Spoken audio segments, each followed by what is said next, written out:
Olá, queridos, a paz do Senhor. Esse é o seu ADEC TV e você está no quadro Lições Bíblicas. Hoje nós vamos estudar a lição de número 12, Vivendo no Espírito. O nosso texto áureo está na carta de Paulo aos Gálatas, capítulo 5, e o versículo 22.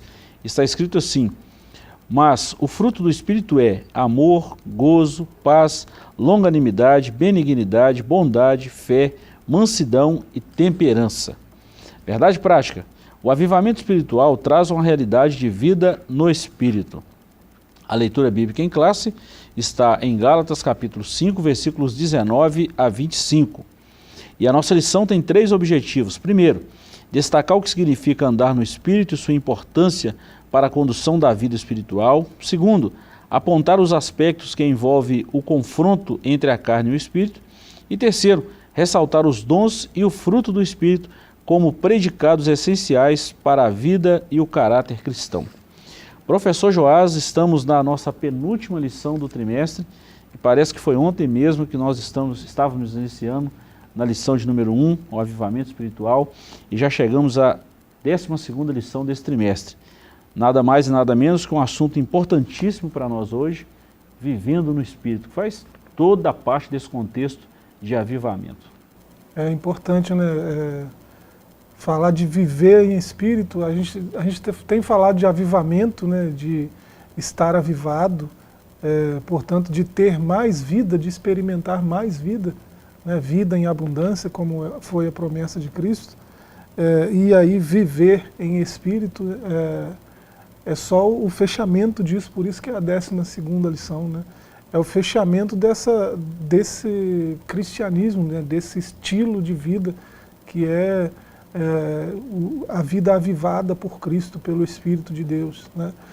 Então esse andar em Espírito, esse viver em Espírito, é isso, em cada momento da nossa trajetória a gente experimentar, experienciar, né?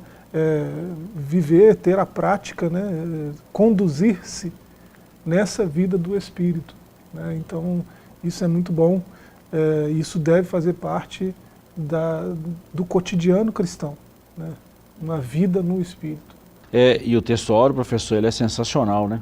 Fala aí de uma vida banhada nesse fruto do Espírito. Não é frutos, né?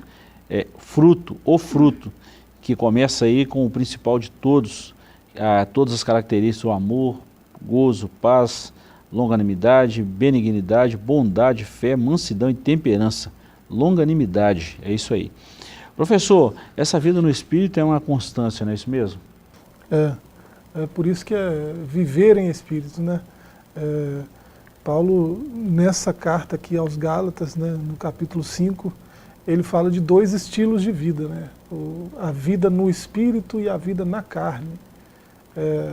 E aí, por vida na carne, diferente do que muitos teólogos do passado entenderam, né? Paulo não está dizendo que o corpo é pecaminoso em si, né? A mão não peca, o olho não peca, né? Os órgãos sexuais não pecam. Teve santos da igreja, homens piedosos que se mutilaram, né? Porque entenderam errado, né, o texto bíblico, e se equivocaram achando que o pecado está no corpo, né? Quando o pecado ele sim se manifesta no corpo, mas como decorrência, né, de más escolhas e até de uma escolha que é do nosso primeiro pai, né, Adão, né, o primeiro homem. Nele nós estávamos quando ele pecou, então nós pecamos junto com ele. O jeito mais correto de se pensar teologicamente, né? Então, não é que o corpo em si é ruim, é mau, né? É que muitas vezes a vida pecaminosa, né, as concupiscências, elas se manifestam no corpo, né? Então é preciso, nós não temos só esse nível de constituição, nós não somos só corpo, né? Nós somos seres espirituais também. O corpo é o nosso hub de comunicação com o mundo físico, né? Mas nós temos outras pontes, né, comunicação com o mundo espiritual, né? Nós temos a parte espiritual, alma e espírito, então o conselho de Paulo aqui é para priorizar a vida no espírito, mas ele está falando de espírito com E maiúsculo, né? No espírito de Deus.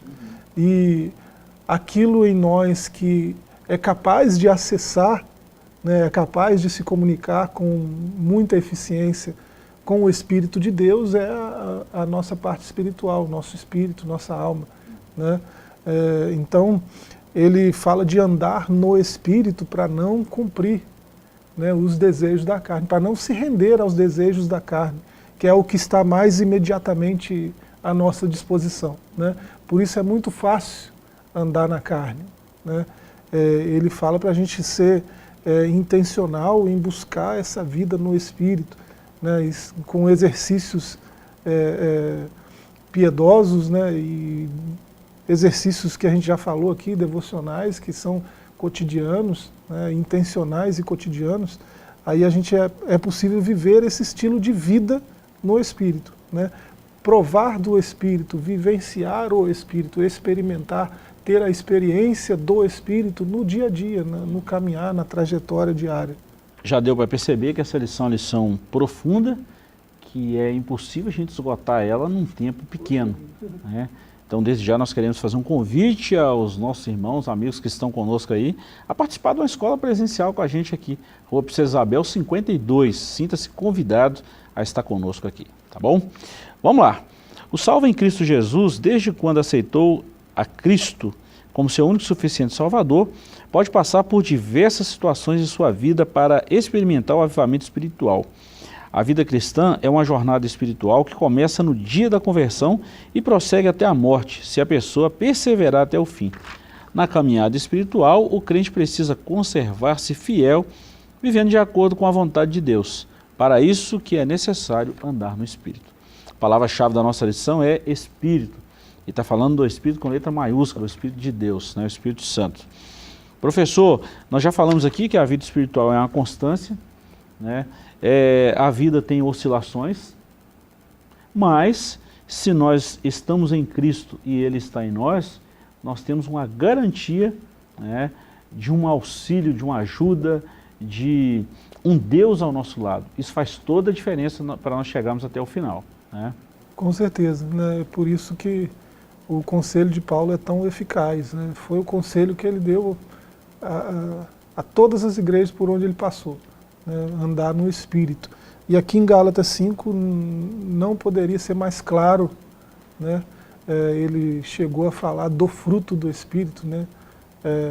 Que se manifesta nessas qualidades aí, né? Nessas virtudes, amor, alegria, paz, bondade, longanimidade, fé, mansidão, temperança.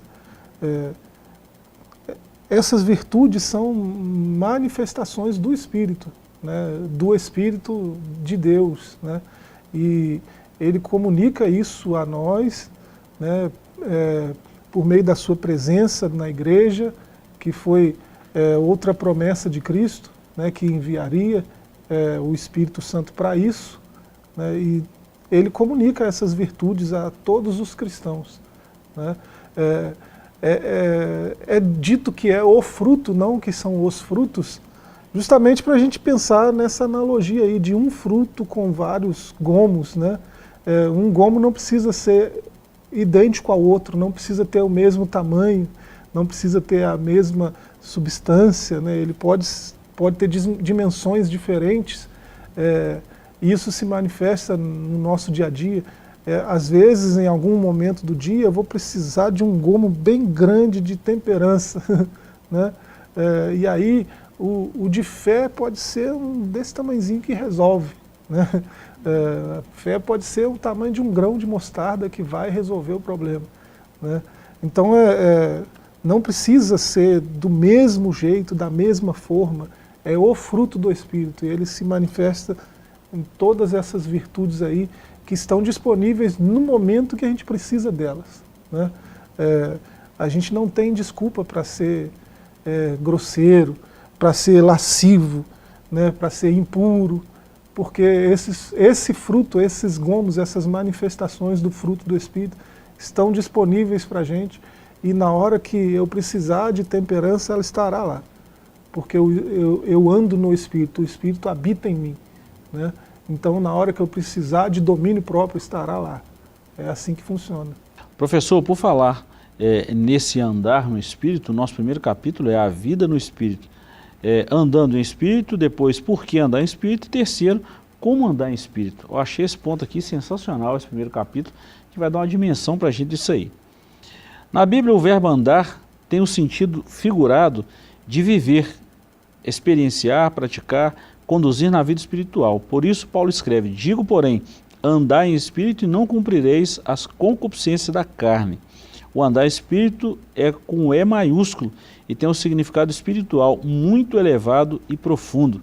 É ter uma vida cristã subordinada à direção do Espírito Santo, pautada nos ditâmetros da santa palavra de Deus. É ter uma vida espiritualmente avivada. Por que nós devemos andar no Espírito?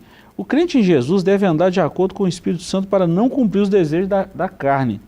E ainda, como andar no Espírito? Não é fácil andar no Espírito. Infelizmente, a inclinação da natureza carnal, herdada de nossos primeiros pais, inerente a todos os seres humanos, faz com que busquemos as coisas que não agradam a Deus. Quando as pessoas aceitam a Cristo como Salvador, tornam-se novas criaturas pelo processo salvífico do novo nascimento. Entretanto, elas precisam cultivar o relacionamento espiritual e perseverante com Deus. Então nós vimos aqui 3 pontos, professor. Andando no Espírito, ou seja, você precisa ter uma constância no seu caminhar, é cada dia por vez. Cada dia tem o seu próprio mal. Segundo, por que eu devo andar no Espírito? Porque a minha inclinação, a inclinação da carne, por causa do pecado original e por causa da minha natureza, que é má, eu preciso andar no Espírito. E como eu devo fazer isso? Aí eu vou andar segundo a palavra de Deus, eu vou me pautar segundo a palavra de Deus, eu vou estar submisso ao Espírito Santo. É uma coisa difícil nesses dias que a gente quer tomar conta da nossa vida, professor. Como andar é buscando a Deus, né? Buscando ao Senhor, com as práticas espirituais, devocionais. A gente já falou isso em lições passadas, né? E eu achei interessante esse segundo tópico aí, por que andar no Espírito, né? A gente precisa vencer alguns inimigos que se apresentam nos atrapalhando na nossa trajetória, na nossa caminhada. E aí o primeiro deles é nós mesmos, né? Eu preciso andar no Espírito para vencer a mim mesmo, a minha natureza carnal, pecaminosa, as minhas vontades, os meus desejos que são carnais, né? Eu sou convertido, mas a minha carne parece que não, né? Então eu preciso andar no Espírito. E aí, para andar no Espírito, busca de Deus, né? Busca do Espírito. Outra coisa, né, que a gente precisa andar no Espírito, para quê? Para vencer o maligno, né? A nossa luta não é só contra nós, contra a nossa carne, né? É contra as hostes espirituais do mal, né? Sem o Espírito de Deus a gente não consegue vencer, é uma batalha, né, muito difícil. Mas com a armadura de Deus, com a vida diante de Deus, né, andando em Espírito, como é o conselho de Paulo aqui, dando vazão ao Espírito, à produção desse fruto, a gente tem mecanismos que são mais poderosos do que as armas dos nossos inimigos, né, do nosso inimigo, que são os principados, potestades, dominadores do ar, né? E aí nossas armas são mais poderosas porque elas são de Deus e elas vêm de Deus, elas são mais poderosas em Deus, né? Tudo que vem de Deus produz vida e poder, né, por onde passa. Então a gente precisa andar no Espírito para vencer. E esse andar é isso mesmo que a gente tem falado aqui, né? Trajetória, caminhada, né? Experiência, vivência. Andar no Espírito aí tem esse sentido. Professor, nós vamos encerrar esse primeiro bloco aqui. Eu quero falar de dois lugares que nos provam constantemente em viver no Espírito. Eu vou até falar um terceiro, né? Mas esses dois demonstram muito quem nós somos. Primeiro é a nossa família, dentro de casa, onde só nós ou só os nossos nos conhecem. é um grande desafio, andar no Espírito. Segundo, é na comunidade onde nós vivemos, na igreja que congregamos. Por isso que tem as referências que são essenciais para nós. Referência é quem convive comigo. Eu posso ter referências fora? Posso, desde que eu conheça, desde que eu convivo, desde que eu sei quem é a minha referência. Eu não tenho problema com isso. E terceiro, é a sociedade onde nós estamos inseridos. São 3 grandes desafios e a Bíblia diz que pelo fruto conhecereis a árvore. Que tipo de testemunho a gente deve estar dando por aí afora, hein, professor? Pois é, a gente todo cristão é uma árvore ambulante, né? Com sementes que são lançadas por aí, né, o tempo todo. Né? Isso, nós estamos fazendo uma analogia bíblica. Né? Lembra que o primeiro ser humano na Terra, ele recebeu uma incumbência de frutificar, de encher a terra, né? Então frutificar é algo que a gente faz naturalmente. Acontece que nem sempre os frutos são bons, né? Tem muito fruto podre, muito fruto ruim, fruto que causa morte, né, sendo produzido aí. E a gente precisa ir na contramão disso, né? Todo cristão, sendo árvore ambulante, deve buscar no semeador, né, boa semente para encher a sua sementeira, né, para sair por aí espalhando boas sementes boas. Né. A gente viu isso na aula passada também. Né, uma missão da igreja é pregar o Evangelho. E pregar o Evangelho é levar a boa semente, porque ela produz bons frutos em qualquer lugar que ela cair. Né. Pedra, espinho, qualquer lugar que ela cai, ela nasce. Ela pode ser sufocada depois. Ela pode, não achando profundidade, né, vir a se perder. Mas que ela cresce, né? Se for terra boa, vai produzir até 100 por 1. Caiu uma semente, vai produzir 100. Né? Então, a trajetória cristã não é fácil, né? Não é simples. Mas, com a ajuda do Espírito, né, você vence batalhas diárias que vão frutificando em bons frutos, que qualquer um que olha, né, sabe com quem está lidando, com que tipo de pessoa está lidando, porque consegue ver os frutos e percebe que os frutos são agradáveis, né, são palatáveis, tem até cheiro bom, né, então é coisa boa. Professor, dá uma segurada aí que nós vamos ver no capítulo 2 aqui, o controle entre a carne e o espírito. Esse capítulo aqui é essencial, o confronto, ele é essencial para nós hoje, nesses dias que nós estamos vivendo. Nós vamos para um breve intervalo e voltamos já já com a segunda parte dessa lição maravilhosa. Não saia daí que voltamos já já.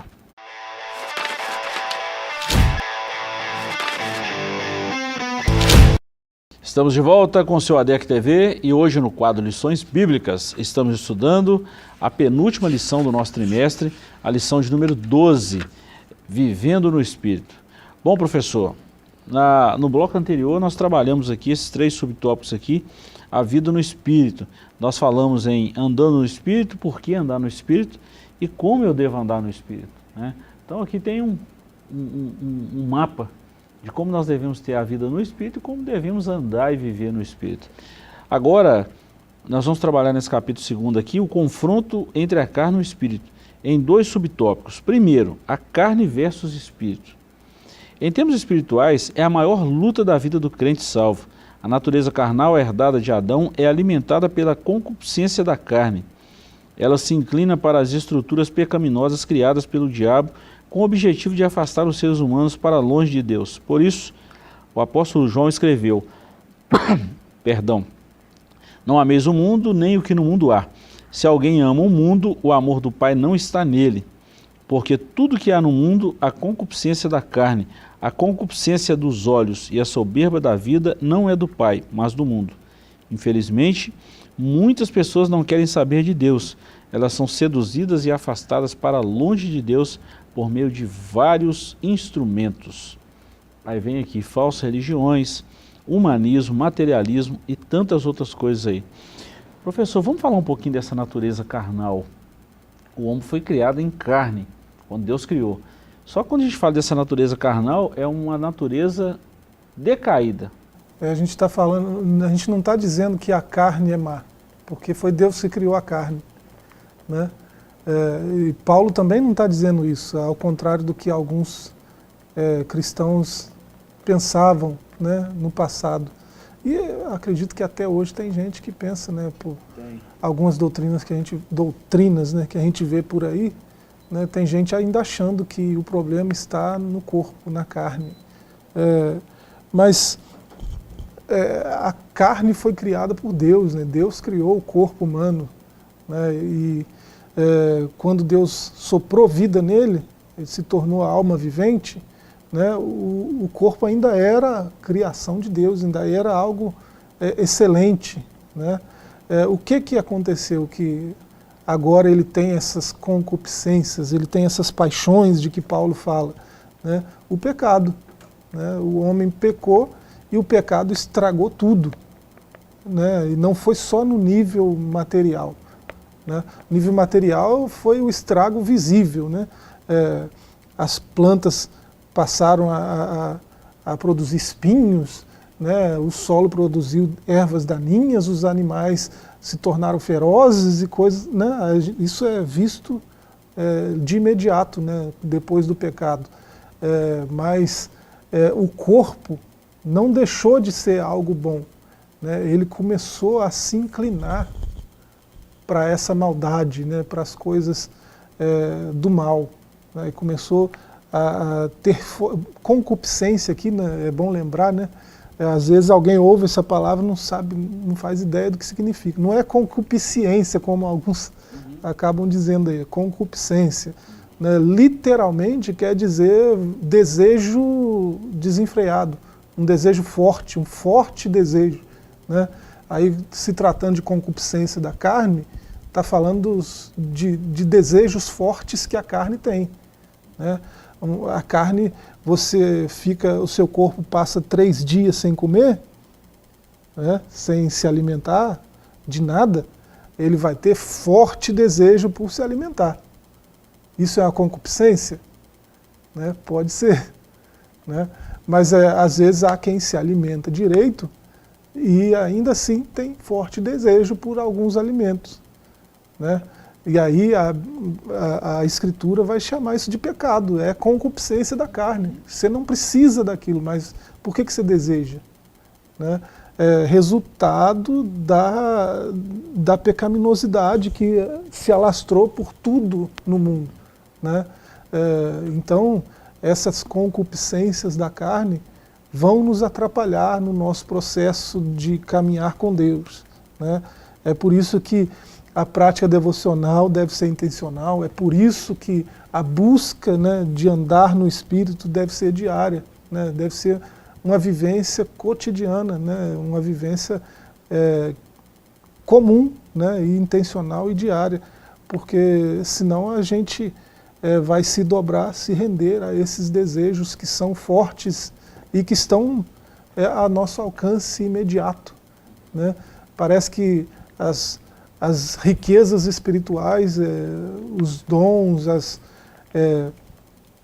as coisas do Espírito parece que são muito mais difíceis de acessar, né? Mas é porque a gente está acostumado a andar na carne. Se a gente reverter esse jogo aí, né, e se acostumar mais a andar no Espírito, aí vai ser o inverso, né? Professor, você já parou para pensar sobre essa outra palavrinha aí? Primeiro você falou muito bem sobre essa concupiscência da carne. Eu lembrei da professora Norma agora, tá? Sempre corrige essa palavra e assim, é muito legal porque um erro comum, né? Porque são sentidos diferentes, né? Tem interpretação diferente para concupiscência e concupiscência. Você destacou isso muito bem. Mas a concupiscência dos olhos. Primeiro ele cita a carne e cita a concupiscência dos olhos. Aí já é algo mais de um nível mais intermediário, né? A concupiscência da carne é isso que esse desejo desenfreado que o corpo tem por coisas imediatas ao corpo, né? A concupiscência dos olhos, lembra que os olhos são o espelho da alma, então há uma comunicação mais intermediária, né? Então são as paixões da alma. É a candeia do corpo, os né? desejos da alma, né? Carências emocionais, né? E, coisas desse tipo que fazem a alma desejar outras coisas que acabam refletindo no corpo também, né? Mas vem pela concupiscência dos olhos, né? Então é um desejo muito grande, né? Por coisas da alma, assim, coisas que vão, desejos que vão partir da alma. Soberba da vida. Aí já é mais espiritual, né? Você vê que tem os três níveis estão ali, né? É interessante a gente olhar para a Escritura e olhar para a tentação de Jesus no deserto, né? Ele foi tentado nesses três âmbitos aí, nessas três áreas, né? Concupiscência da carne, dos olhos e soberba da vida, né? Então são três níveis, né? O mais imediato, que é a carne, o mais intermediário, que é a alma, e o mais profundo, que é o espírito, né? Então, soberba dos pecados nomeados, esse parece-me um dos mais terríveis, né? Parece que foi o primeiro também, né? A pergunta, professor, é exatamente por isso, porque eu fui caminhando aqui, né, desse ponto aqui, exatamente para a gente destacar isso aí. O imediatismo ele pode causar um dano muito grande para a gente. Você está com fome? Transforma isso aqui em pão. A facilidade de obter as coisas. Eu faço isso aqui sem pensar numa consequência, isso é muito perigoso. Isso é fruto do pecado. Jesus foi tentado nesse aspecto. Pula daqui de cima, está escrito na sua palavra que os teus anjos darão a ordem a teu respeito, não tropeçar alguma pedra. Opa, peraí, eu estou tentando a Deus, eu estou pondo Deus à prova, eu estou levando a um nível espiritual, assim, um desejo que está lá dentro de mim, está lá na alma. E a soberba da vida, ó, tá vendo isso aqui? Se prostrar daqui e me adorar, eu vou te dar tudo isso aqui. Rapaz, isso é tão essencial, esse confronto entre a carne e o espírito, porque quem é espiritual vai discernir o que é do espírito. Agora, quem é carnal não discerne o que é do espírito, não. E entra por um caminho desse aí e é fácil de se enrolar. Quem anda só na carne está acostumado a só viver na carne. Quando prova coisas do espírito assim, fica perdido, né? Não sabe aonde está, qual que é o tempo, o que está acontecendo, né? Fica bem perdido. E a gente precisa, é uma trajetória, né? Esse andar no espírito é uma trajetória, né? E é progressivo também, né? Por mais que alguém, às vezes a gente ouve, a gente já viu também, né, Deus fazer isso, encher a pessoa do espírito no momento da conversão. A gente já viu, acho que o Senhor já viu também, né? Isso acontece, Deus faz isso, né? E aí alguém pode ter a impressão de que, não, agora a pessoa já chegou num nível de viver espiritual, vivência espiritual que, né, lê do engano, né? Nada disso. Porque aquele ali é um momento, é uma experiência com Deus, né? Aquilo precisa ser buscado amanhã de novo, né? Vai acontecer de novo se houver a mesma busca, a mesma intensidade, né? Então é preciso avançar nesse sentido, senão não é viver no Espírito, né? Nós falamos desses três níveis da tentação, professor, duas coisas eu destaco para a gente passar para o próximo tópico aqui. Primeiro, esses três níveis ele vai se aprofundando à medida que eu cedo a carne. Se eu cedi a primeira vez, isso vai tomando proporções diferentes. Mas tem um contrário também desse confronto entre a carne e o espírito, que se eu me entregar ao espírito, eu me lembrei de Ezequiel 47. À medida que eu vou caminhando com o espírito, eu vou aprofundando. As experiências estão lá no tornozelo, daqui a pouco está no joelho, daqui a pouco está na cintura, daqui a pouco eu já não está nos lombos, e daqui a pouco eu tenho que nadar. Isso é uma vida no caminhar com o espírito. Fica mais fácil identificar essas coisas da carne quando a gente está no espírito. Progressivo, né? Exato. Um passo atrás do outro.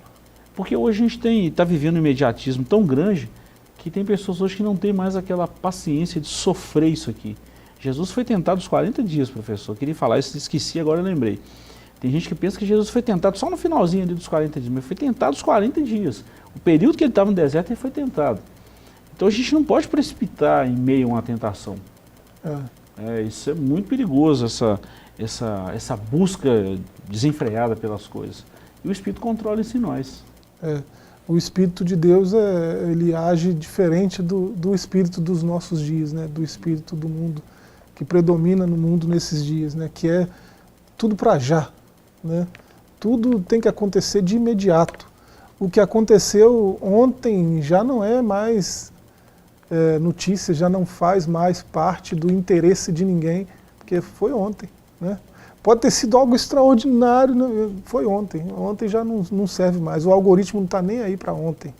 Né? Então, tudo hoje contribui para a gente viver essa vida de correria desenfreada e tudo tem que ser agora, já, now, né? E tudo tem que ser para já. Né? Mas a vida no Espírito não é assim, né? É um passo após o outro, sem retroceder, sem parar, né? É uma trajetória contínua, cotidiana e constante, né? Não pode, não dá tempo de se deter com os escarnecedores, de se assentar, né, com os zombadores, né? Não dá tempo de andar com os que caminham no mal, né? A gente tem que andar no Espírito, e isso aí, né, exige muito de nós, mas é algo que vale a pena. Bom, professor, você falou sobre esse confronto, falou assim, de uma forma bem, com muita propriedade, sobre as obras da carne aqui. Antes da gente passar para esse capítulo 3 aqui, o fruto do Espírito, tem um ponto aqui que eu quero discutir bem com você aqui, mas sobre essas obras da carne, do grego sarx, carne é a natureza decaída do homem, cuja inclinação é a prática que não agrada a Deus. Há uma discussão muito forte sobre essa carne, né?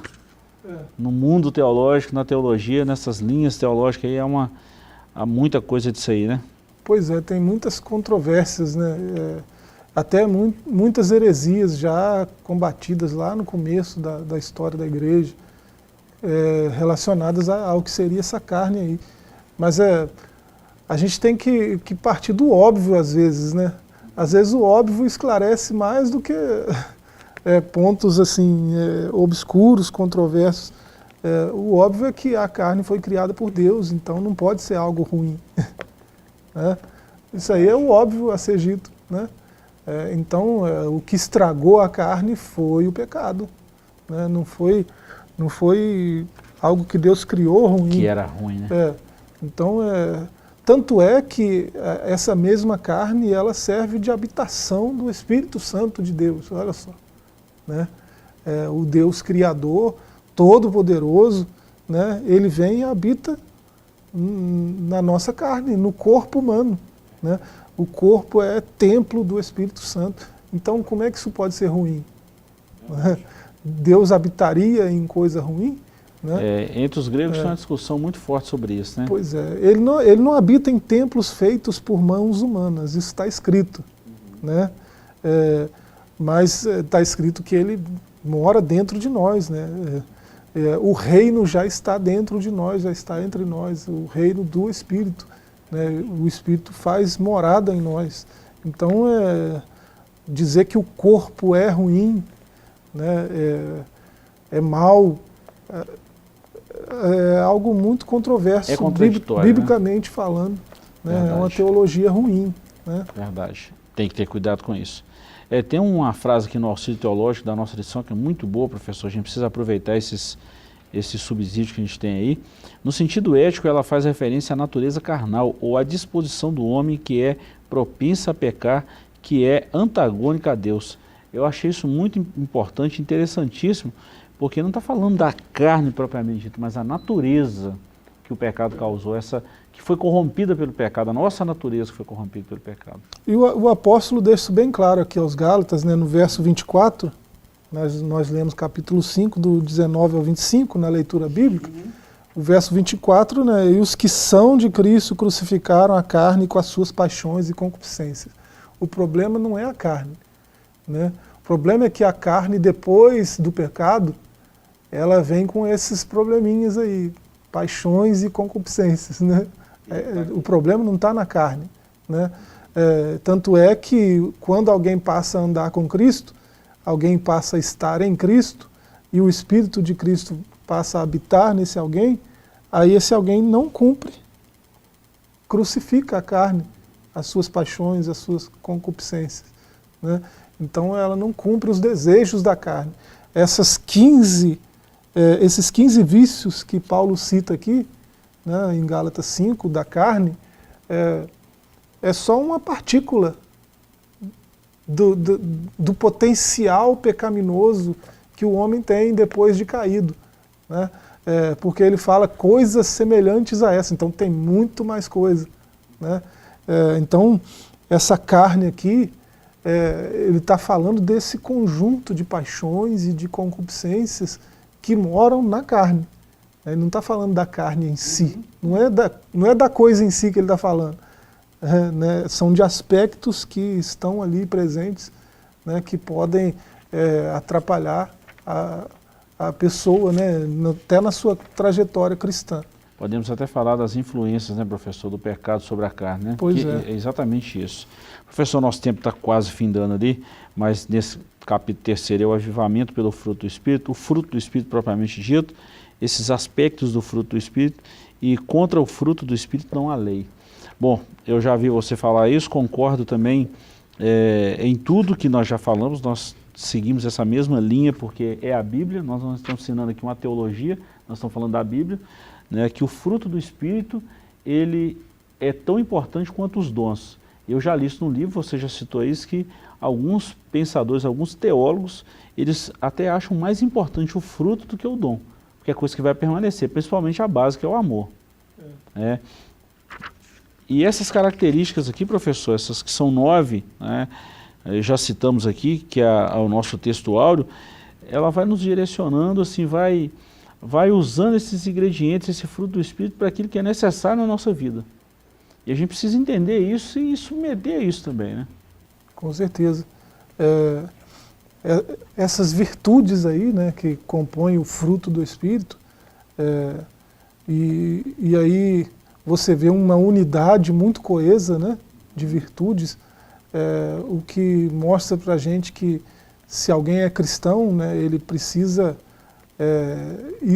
essas coisas, essas virtudes precisam ser encontradas nele, né, porque senão isso é uma indicação de que ele não está produzindo bons frutos.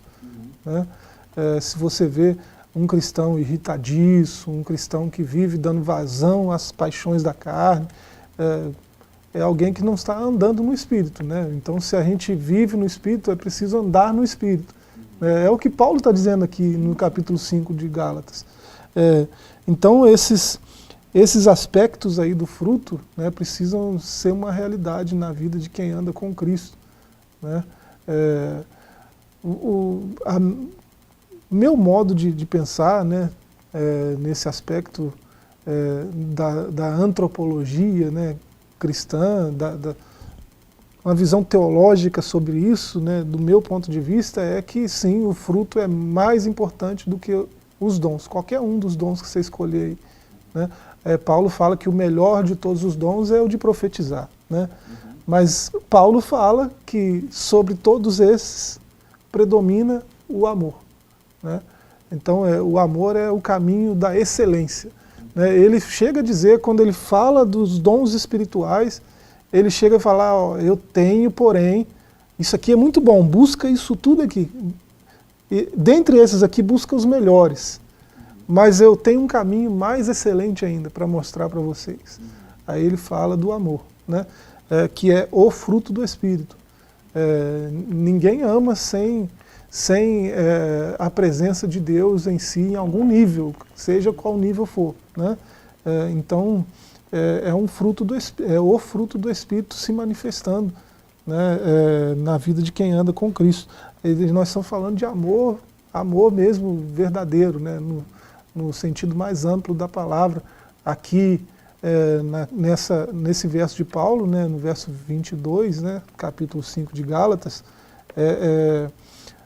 É uma palavra que às vezes é traduzida como caridade, mas perde completamente o real sentido. Porque alguém pode pensar que amor é ajudar os mais necessitados. Alguém pode pensar que amor é cuidar da viúva, né, que está desamparada pelo Estado, pela família, né, e aí eu vou lá e vou amparar ela, vou ajudar. Aí isso é amor. Não, né, não é só isso. Né? Vai muito além, né? Paulo está falando de algo muito mais precioso do que isso. Né? E ele diz em 1 Coríntios 13 que é algo que jamais acaba, né? Que suporta tudo, né? Que crê em tudo que Deus falou, né? Que crê em toda a Escritura, né? Que suporta tudo. Então, que vence sempre, né? É algo mais poderoso que os boletos, né? Vence sempre.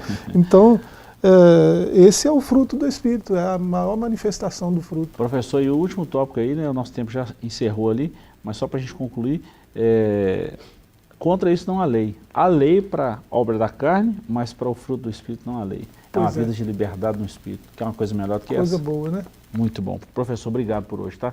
Ficamos por aqui com mais essa meditação na Palavra de Deus, com mais uma lição da nossa EBD. Voltaremos na próxima semana, se assim o Senhor nos permitir. Até lá e um forte abraço.